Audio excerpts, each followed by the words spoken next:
Greetings, brethren, and welcome today to our presentation where we will address the question of how many angels carry out the slaughter of Ezekiel 9. Is it 5 or is it 6?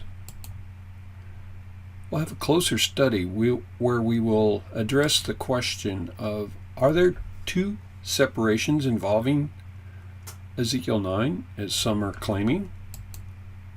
And what does the Shepherd's Rod teach about the purification of Ezekiel 9? And what is the difference between the 11th hour call and the 11th hour church? The reason we're bringing this up is because there is a counterfeit King David that has arisen in our midst, a wolf in sheep clothing, a classic case, and that is none other than this individual, Lennox Sam, who claims to be the one shepherd that's going to lead God's flock. However, he's a teacher of falsehood. In this chart or this table, we will show a summary of some of his false teachings. He claims to be the one shepherd, the antitypical King David. However, the original Shepherd's Rod teaches that Victor Houteff is the one shepherd, the antitypical King David. Lennox Sam claims that Ezekiel 9 takes place in two stages. First, Davidians are going to be purified, and then later, Laodicea. However, the original Shepherd's Rod teaches that Ezekiel 9 is manifest as a single event, including Davidians and Laodiceans together. Lennox Sam teaches that the Day of Reckoning is a pre-purification amongst Davidians. The original Shepherd's Rod teaches that the Day of Reckoning is ultimately manifest at Ezekiel 9. Lennox Sam teaches that the transition between the mattock and the ox plow stages of the message occurs before Ezekiel 9.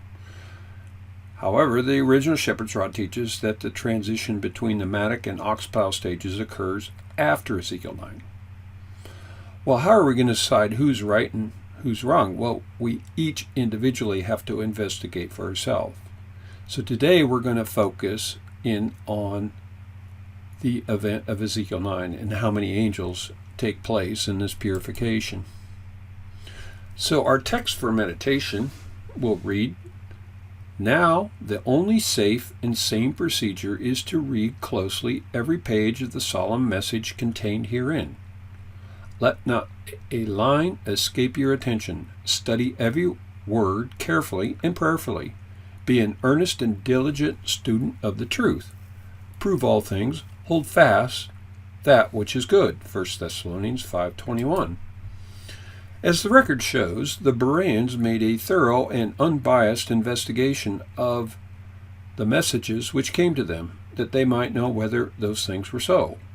In so doing, they were neither misled by the enemy nor reproved by inspiration, but rather were led by their open-mindedness to keep pace with the truth, and were honored for their noble course.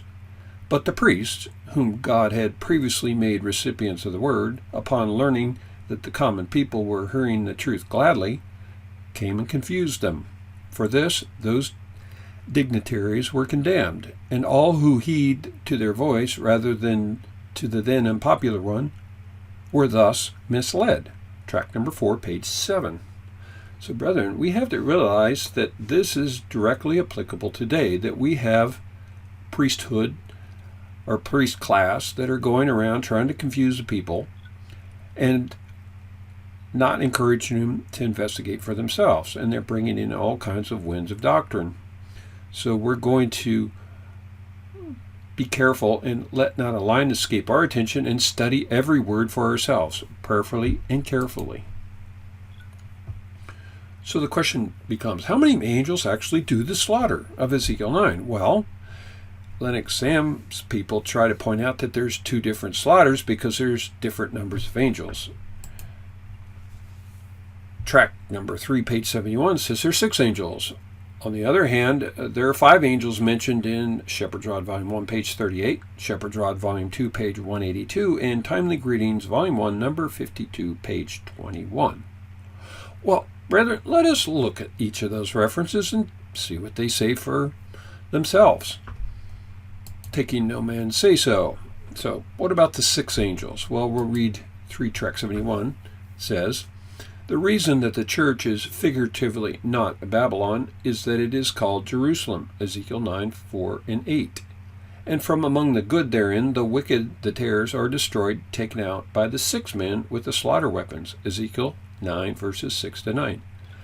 And then afterward, the good, the wheat, are gathered in the barn, while from among the wicked in Babylon, the just, my people, are called out and gathered into the barn. And then the 7 angels pour out the 7 last plagues, and the remaining wicked are destroyed. Continuing on. Thus, in the first section of the harvest, the separation in the church, the wicked are destroyed by 6 men with slaughter weapons, before the good are taken out. And in the second section, the separation among the churches in Babylon, the wicked are destroyed by 7 angels with the 7 last plagues, after the good are taken out.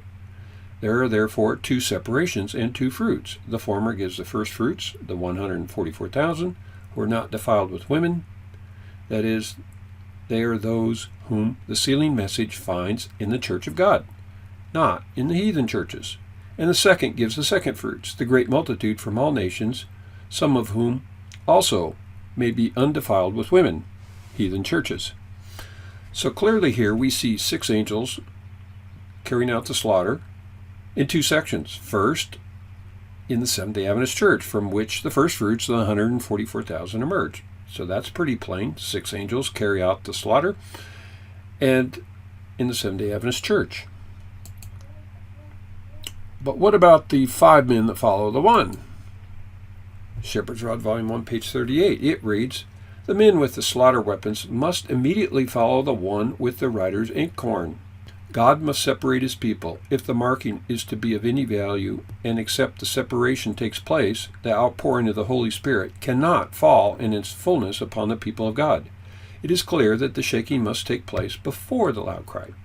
The men with the slaughter weapons were already slaying before the man with the writer's inkhorn returned to report the matter, that he had done as he was commanded. See Ezekiel 9, verses 8 and 11.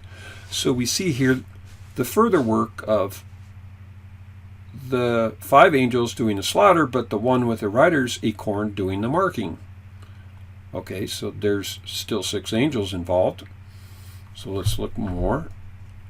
It doesn't say anything about a separate separation. It's just showing the more specific work of the angel with the writer's inkhorn. Look at this reference, destroying weapons of 5 men. Shepherd's Rod, Volume 2, page 182. Let us read it. They all slumbered and slept. This statement by the Master proves that the church as a body has been asleep, being in perfect harmony with the previous explanation of the 24th chapter of Matthew. 5 were foolish and 5 wise. Number 10 being a symbol of the church as a body. The number 5 and 5 mean half and half. The denomination numbers at the present time a little over 300,000. Half of this number would be about 150,000. If we should subtract the dead material, backsliders, but still on the church record, the number derived after such deduction would be about 144,000. This again proves that the 144,000 are the 5 wise virgins, and the foolish ones are they who shall fall under the destroying weapons in the hand of the 5 men. Okay, so we got 5 men carrying out the slaughter here. It doesn't mention anything about the one with the writer's inkhorn. Here's another reference. This is 1 TG 52. It reads, do you, brother, sister, actually comprehend, actually realize the crisis as outlined here? Do you see the prediction that the sealing message is to be resisted by those who foster the abominations? Are you with them? I hope not.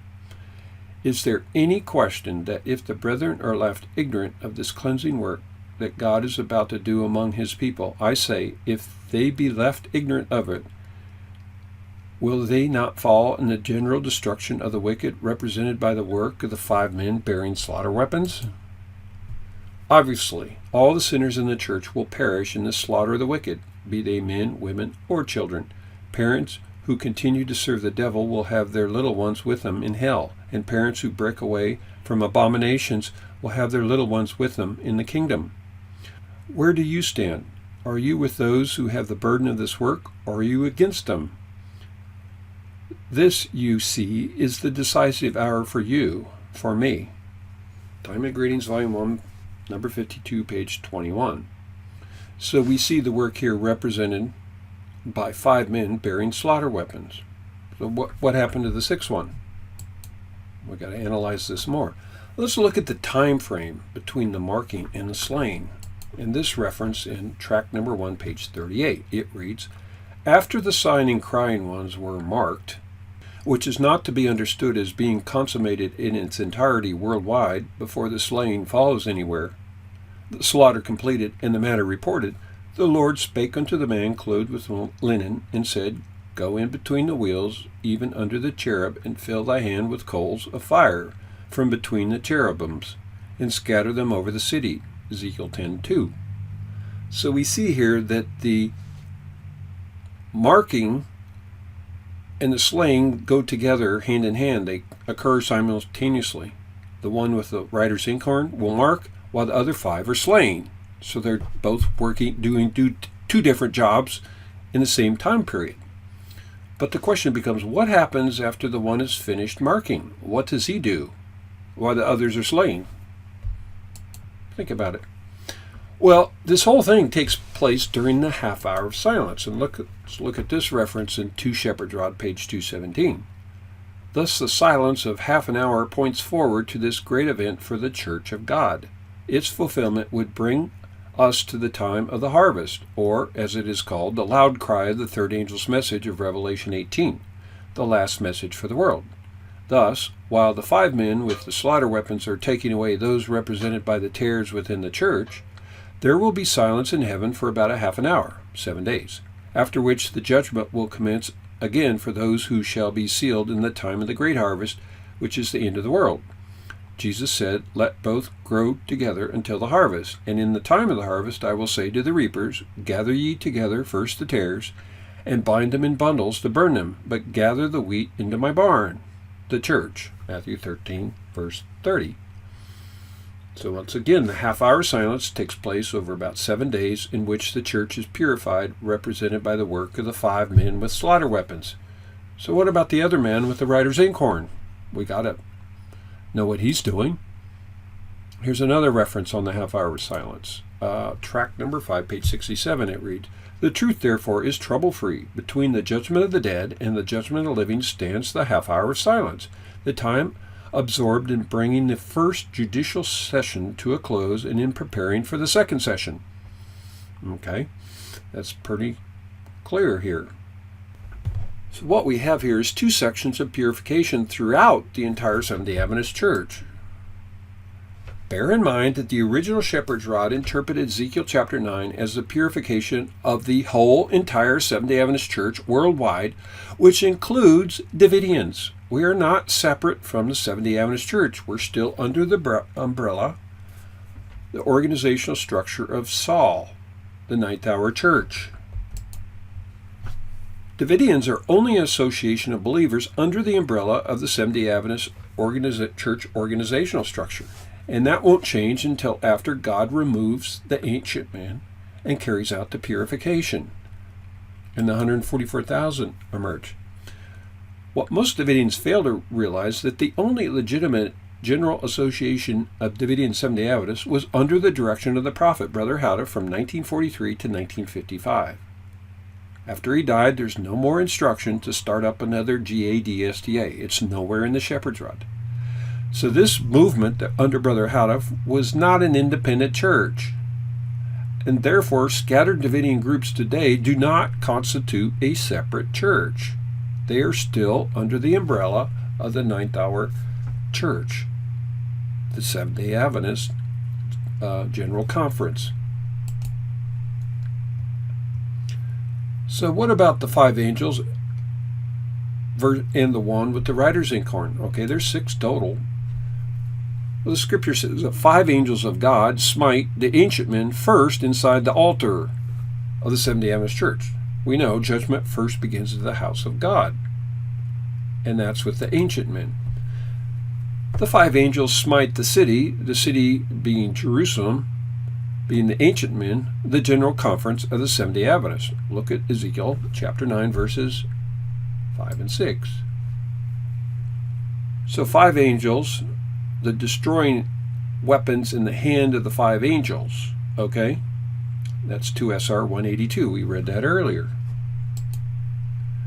So in summary, 5 angels go through smiting the city, while the other angel with the rider's inkhorn is marking the 144,000, the stone that will emerge from the mountain. Think about this. The number of the 144,000 compared to, well, today, 20 plus million Seventh-day Adventists is relatively few. And the mountain, the rest of the Seventh-day Adventist Church, is very large in number. So it won't take very long for that angel with the rider's inkhorn to mark the 144,000. Meanwhile, the other 5 are already slaughtering, starting with the ancient men, and then on into the laity. So then what happens to that angel with the inkhorn when he's done marking? He reports the matter, and then what? Well, the Bible says that 6 angels slay all the residue of Israel. The 6 angels, or the 6 men with slaughter weapons, slaying all the residue of Israel. Please take note of the word residue, meaning the rest of what is left of the Seventh-day Adventist Church worldwide after the ancient men are smitten by the 5 angels. 3-track 71. So first the ancient men are taken out, but then you have the rest of the church that has to be cleansed and purified, the tares that have to be removed. So why at this time are 6 angels slain when Ezekiel 9, chapter 9, verse 2 noted that 5 angels were told to smite after the other man with the rider's inkhorn was marking? But yet, this time, 6 men are slain, all the residue of Israel and Judah. Israel and Judah equals the mountain, the entire Seventh-day Adventist Church worldwide. So how can we explain this? How do we harmonize? Well, you have to look at this. All 6 angels have slaughter weapons. Bear in mind that the one man with the rider's inkhorn also has a slaughter weapon, as is stated in Ezekiel chapter 9, verse 2. 6 men came from the way of the higher gate which lieth toward the north, and every man a slaughter weapon in his hand. And in 3-track, page 71, stating that by the 6 men with the slaughter weapons. Okay? One of them does the marking, the rest of them do the slaying, but the one that's finished marking, what's he do when he's done marking the 144,000? Well, he finishes the slaying with the other 5. So what's the reason for the confusion? Well, the reason that Lennox Sam is confused and confusing his followers is because he doesn't understand the phrase in White House Recruiter, page 33, stating that the Davidians are a church within the church. He takes that to mean, to him, that his GADSDA, his false GADSDA, is a church by itself or alone, sidestepping the word within, which means that it cannot stand alone as a church, the 11th hour church as he calls it. That is why he's thrown out of the path, resulting in making his association into a church outside the Seventh-day Adventist Church to fit his own mirage or wishful thinking. The 11th hour church will not emerge until after Ezekiel 9. He's trying to make it emerge before Ezekiel 9. This is wrong. It's falsehood. We need to understand the context of a movement within a movement, according to the Shepherd's Rod. We'll read this in track number 4, page 57. It reads, "Through this personified prophecy, we see that the Lord is not now calling forth a new denomination, even though the ministry continues to take the membership rights from the adherents of this reformatory message. Consequently, for its successful delivery to the entire sisterhood of churches, our bending ourselves into a body of workers as a movement within a movement has been forced upon us. In brief, we are to confine our message strictly to the old organization, as did the apostles with their message. for the first 3.5 years after the resurrection. They were commissioned to put forth all their effort in behalf of their parent organization only, the last in the Old Testament period. Likewise, the Davidians are commissioned to put forth an all-out effort in behalf of their parent, the Laodicean organization, the last in the New Testament period. So this is very clear that there is no room for a separate 11th hour church, but rather a movement within a movement. This is exactly what Brother Hadav did when he established the GADSTA in his day. And there's no command to continue on with an organization because there is no prophet, a formal, complete GADSTA. However, we have a work, a message to do within the parent organization, Laodicea, of which we are a part. We are not separate from them. And we continue to labor in their behalf by laying siege, publishing the original literature, establishing public houses, giving Bible studies, training Bible workers. That's all work that we can do now, even though we don't have a prophet. We are called to take up the work that's in front of us as individuals, not to wait on a prophet, especially a false one. So what are the conclusions? The teaching of Lennox Sam that there are two different purifications, one by 6 angels and the other by 5 angels, is found to be wanting because of his lack of understanding of how the purification of Ezekiel 9 actually progresses. The angel with the rider's inkhorn, who also has a slaughter weapon, first marks the 144,000. Once he's done reporting the matter, he helps the other 5 continue and finish the slaughter of the entire mountain or the rest of the Seventh-day Adventist Church. Simple as that. 5 angels slaughter the ancient men in the Seventh-day Adventist Church first, while the angel with the rider's inkhorn marks or seals the 144,000. After the 144,000 are sealed, then all 6 angels finish the slaughter of the remainder of the church body. The entire process takes around 7 days, the half-hour silence. The idea that there's a separate 11th hour church today prior to Ezekiel 9 is a mirage, meant to confuse the naive and unread. We have the 11th hour message today, warning the church, and while we're under the umbrella of the 9th hour leadership, the General Conference. After purification, then the 11th hour church, the purified remnant, the first fruits, the 144,000 will emerge, and then they will go out and give the loud cry. It's as simple as that. So each student of the original Shepherd's Rod needs to study for themselves, like never before, not letting a line or even a word escape your attention, and take no man's say so for what it is that we're to be doing today, and what organizational leadership structure we need to follow. And we don't need to be following a GADSD under a false teacher, a false shepherd, and a false antitypical King David. We need to follow Jesus. So what are the requirements for study of the Shepherd's Rod? Because most Davidians aren't doing this. So I think we'll remind them that we need to, each of us, read the entire King James Bible. In addition, we need to read at least 25 books of the Spirit of Prophecy, specifically Testimonies, volumes 1 to 9, the Conflict of Ages series, which is Patriarchs and Prophets, Prophets and Kings, Desire of Ages, Acts of Apostles, and Great Controversy, Testimonies to Ministers, Gospel Workers, Indian Reds, Selected Messages, volume 1 to 3, Ministry of Healing, Counsels of Health, Adventist Home, Christ Object Lesson, Mount of Blessings, and Steps to Christ. If you haven't read those, get busy and finish them, because these are for us as Seventh-day Adventists. If we don't read these, we are not qualified to understand who we are as a people. Then you need to read the entire original Shepherd's Rod message published by Brother Hadav. We're not required to read books published after he died, or the unauthorized New Code sermon addresses by Florence, or any other twisted books and literature by Salem or Bashan or what have you. Read the original Shepherd's Rod. Then complete the basic and advanced Shepherd's Rod Bible correspondence courses to test your knowledge. And then you can apply to begin the advanced DLI Bible Worker Training, which can commence online. And do not waste your time reading uninspired books, compilations, etc.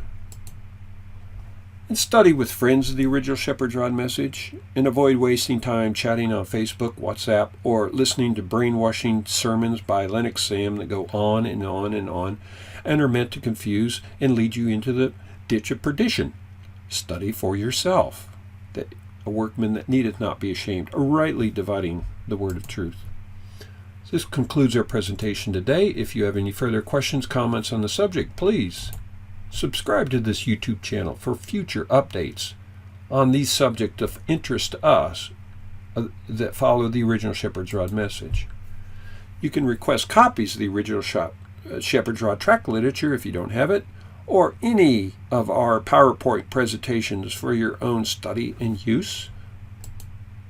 Feel free to contact us anytime. Email upa5453@gmail.com, phone 860-798-3672, or visit our website, shepherds-rod-speaks.org, also yparish.org or upa7.org. We thank you for your time, and may God richly bless your search for truth as for hidden treasure. Godspeed.